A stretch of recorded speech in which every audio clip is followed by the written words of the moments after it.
எனக்கு வயசான அப்பா அம்மா 2 பேர் இருக்காங்க. 2 பேர் உடம்பு முடியாதவங்க. அவங்க வீட்டுல இருக்காங்க. நீங்க எல்லாரும் வீட்டுல இருந்தாதான் நாங்களும் போய் எங்க அப்பா அம்மா வீட்டுல போய் பாத்துக்க முடியும். எனக்கு வீசிங் ப்ராப்ளம் இருக்கு. இருந்தாலும் உங்களுக்காக வந்து வெளியில வேலை செஞ்சுட்டு இருக்கேன். என் பிள்ளைங்களெல்லாம் வீட்டில் விட்டுட்டு தான் நான் டியூட்டி பார்க்க வந்திருக்கேன். நீங்க எல்லாரும் வீட்டில் இருந்தீங்கன்னா சீக்கிரமா போயிட்டு நான் என் பிள்ளைங்களை பார்ப்பேன். என்னோட மனைவி நிறை மாத கர்ப்பிணியா இருக்கிறாங்க. இருந்தாலும் உங்களுக்காக நாங்க வீதியிலே பணிபுரிகிறோம். எங்களுக்காக நீங்க வீட்டிலே இருங்கள், விலகி இருங்கள். எனக்கு திருமணமாகி 1 மாதம் தான் ஆகுது.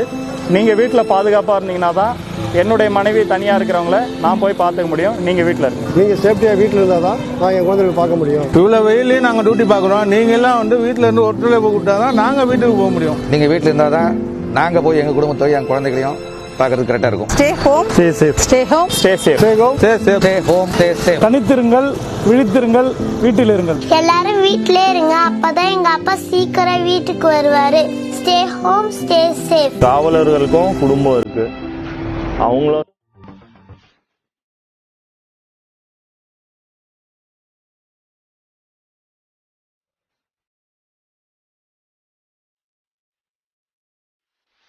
ஊரடங்கு கடைபிடிங்க. இல்லனா உங்களுக்கும் இப்படி நடக்கலாம் வாய்ப்புண்டு. வீட்டிலே இருங்கள்.